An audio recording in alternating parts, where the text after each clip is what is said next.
Atiane say Acheampong me anka say me din di Acheampong dada. Because me friend me Emmanuel Acheampong. Ntia me say me ame ho na me be kire. O be kire. Acheampong ya aban e dangerous. Bia o pese odine ye adwuma bia. Ye different. Positive, negative. Aye. We me different abofo pa. Kire mu e kwan afa so ade fra abofo. Sa we na soso no utimi different motia. Sa we na soso no utimi different bosom.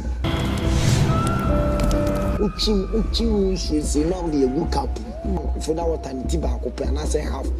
No one and one. Back to sender. Agbalagba bi entimi nyam.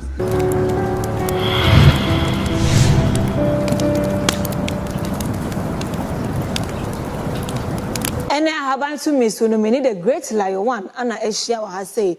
Now, Habai, I'll bet you, secrets be, and the mysteries be a Acheampong Habaimu, and then no better than the church for, and you will be our shame. Papa Habai to Miss Unia Quaba. We don't want to The Biaboko. go. Nana dear, Uche Habaya check, and then the band is saying, I will say, a year Acheampong Habai, or betray be Biafang. Me that's it. Let me say, Habai will be a check. Tiana meno, yana, nyoma bi wa mentan. Yana se baby a nipa bibiri e wura no me amempe. Obi a kyerɛ te sɛ abɔfo abu. Obi a kyerɛ ju bi ti obi a kyerɛ abɔfo. Nti aba ne sa na yana fine na akoye te sɛ dada na nkɔfo atia. Nti Acheampong na me pese me kyerɛ ade na me be kyerɛ Acheampong ade mienu pɛ. Okay. Ɛwɔ Acheampong. Enu nti na me frɛ mo a me se mo metie Acheampong mystery se wɔ Acheampong. Na ɛyɛ hu ni sɛ Acheampong ya aban a ɛyɛ dangerous. Acheampong ya aban a ɛyɛ dangerous. Fa me nim sɛ nkɔfo de yɛ anwoma dada na sɛ nkɔfo ɛde Acheampong no ɛyɛ nsɛnkyerɛni yɛ adwuma dada. But deɛ me bɛ kyerɛ no bia na wonte da.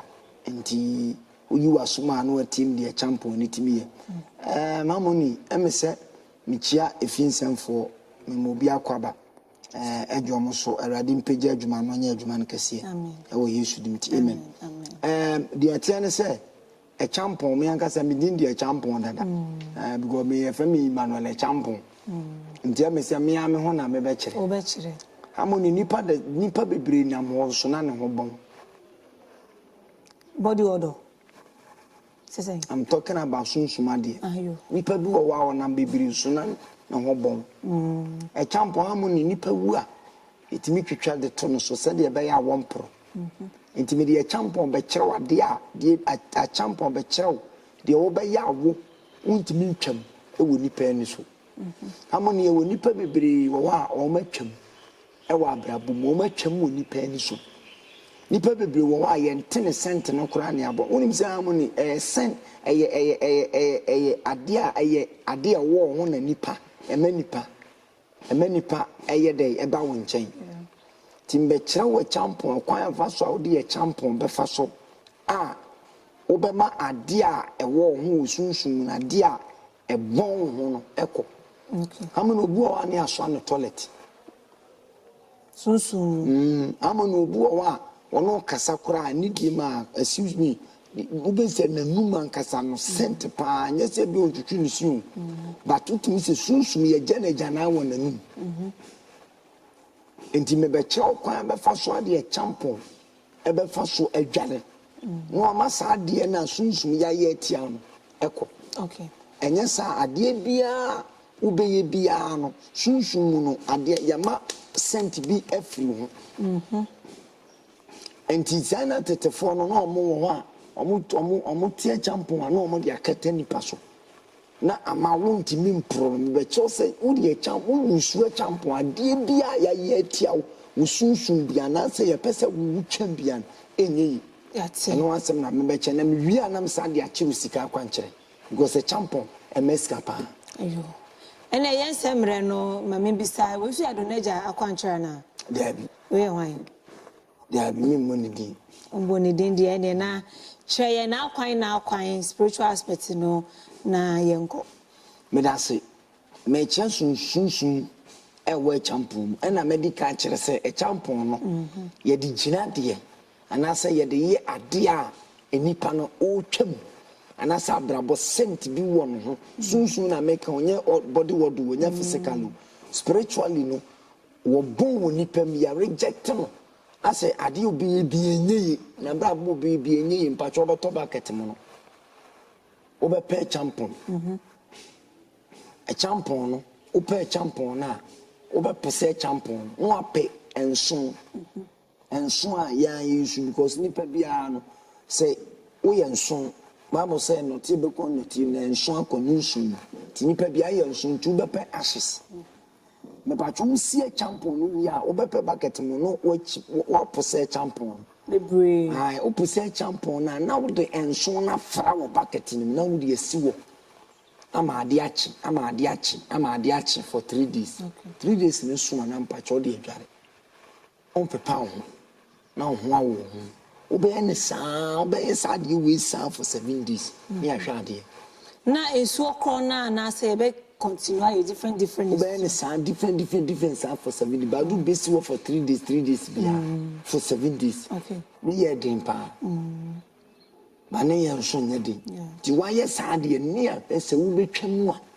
Ye no ye bebo mpa ye guso ana mpa ye wa wonu masem se Awurade Nyankopɔn. Ade bi e wo me ho a ema nipa ntimi ntemenka. Ema min tuhwa wo nipa mu. Me ya ade kura nipa nhume. Nipa nhume se ma ya ade na Awurade Nyankopɔn. Ma mempro wo nipa ni so. Na de Acheampong na dware. For 7 days. For 7 days. And no wa ho te kwa na we na so bia ho te ye den amuni sa yi ni pese busa ho te ne oh say bia oba we bu ni nsa say ye fi na wona sa na me ba che wa ho ntimi nya nti oba obu ni nsa ni se wo wie asa na wakɔ ho sa na ti ajo sa na me ba because ense buo de anya ense buo de menses de eni kwa say after having sex sense so no bi adawie no betimi akodware oh debi okay na me kyerɛ sɛ wo ho nti a sa na me pa kyerɛ uno bi da ntimi yo yanko so now ma kyerɛ ba ko now Acheampong ya say Acheampong ya on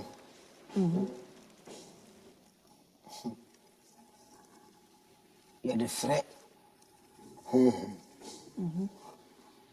bia wo pese odine ye adwuma bia ye de frɛ no positive negative ai wo pese wo free to me ankasa wo pese kura se abofo a wo de o ye adwuma ha wo pese wo from no ma no ye hyepa me de fine ebi obi ni but me de me kyerɛ fine ebi obi ni me nka asa koye ana menka aseso se enye aida se obitima aida se wo pa enye we me de frɛ abofo pa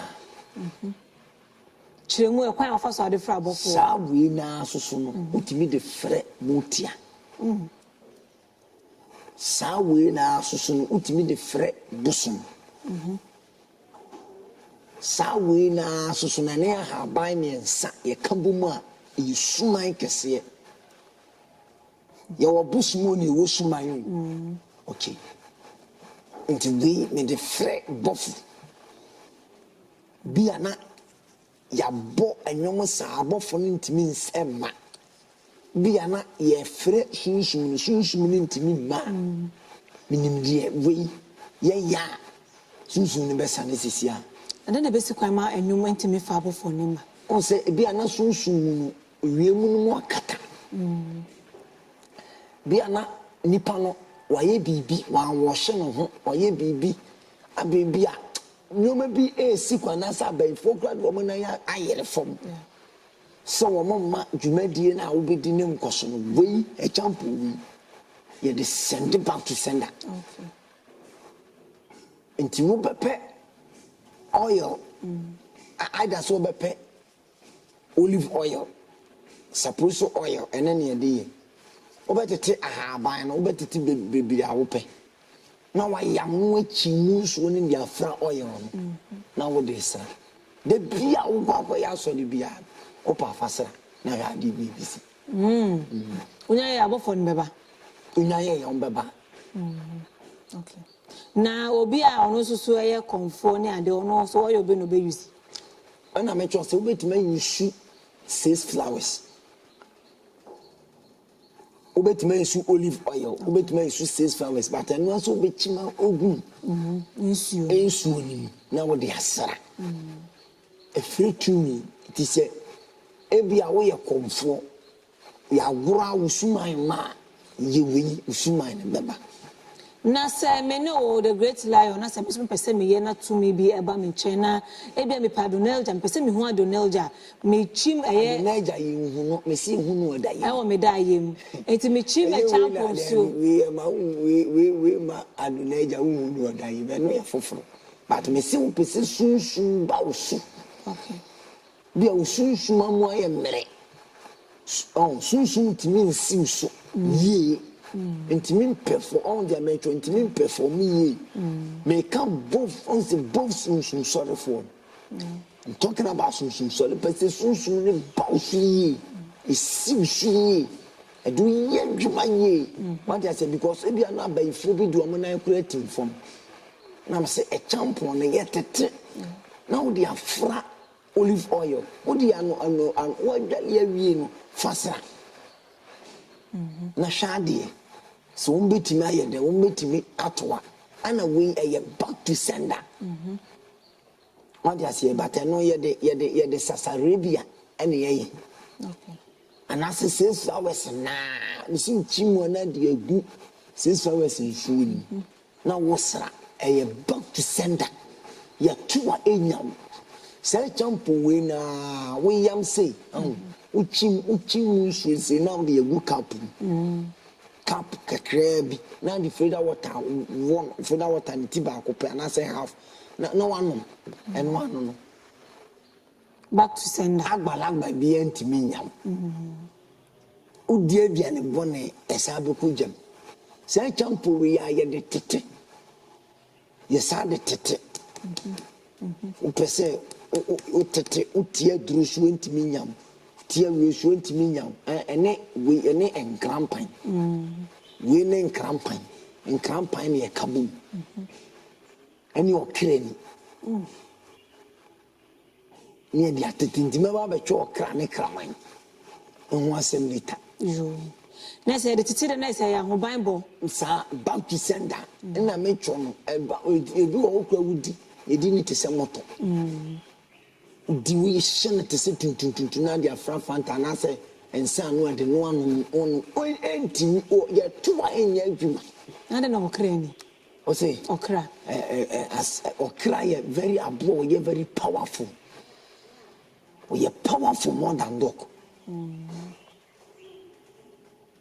enti ye ka se ye ka okra kwankyere wa ha de beche ba ye mfa ho enti Acheampong na me kyere Acheampong na wo ba wasenye de pese wasenye de obese bema no uchi bema pese bema bi jawa Acheampong na uyam uchi munsu na wo de afra cream bi menche cream kro wo de fra cream na wo de insert wo anopa anumere ko bema na nche so bi jawa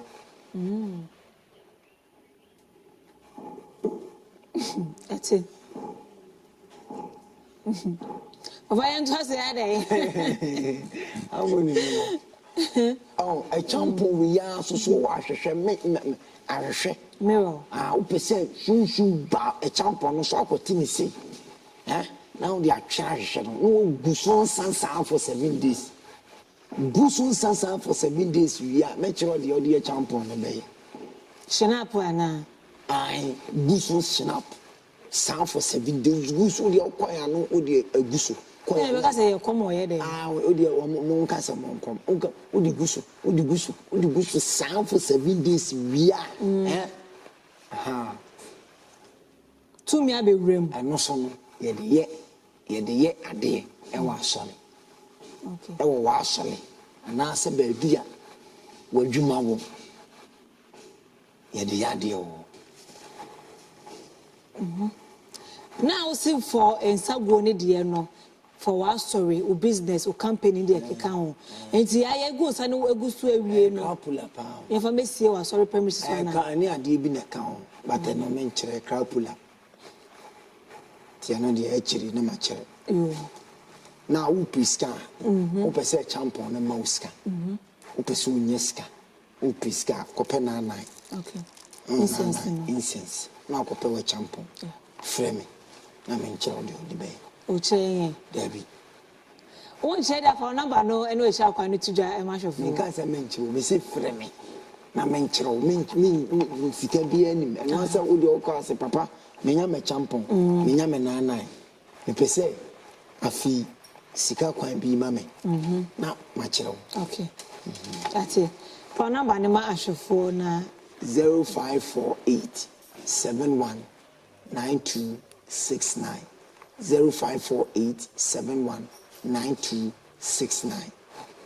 We know a short akwankyerɛ for Acheampong ho ana yɛde ebre mo no o say yesika akwankyerɛ no ene 99 efa Acheampong ne de no ofre na de keka ho no o de be ma ho na afi no Acheampong ne de na obegu so nsache na po no e wo dem for wa sorry company ene de keka ho ebe pulley crowds e de abro no ene so no for na bibi wo ho no ma e de be ka ho aye na ise number no e da ho no wo fa na afre na be ma chichemu e wo de obeye ni nya anu Efie Nsem TV follow Facebook and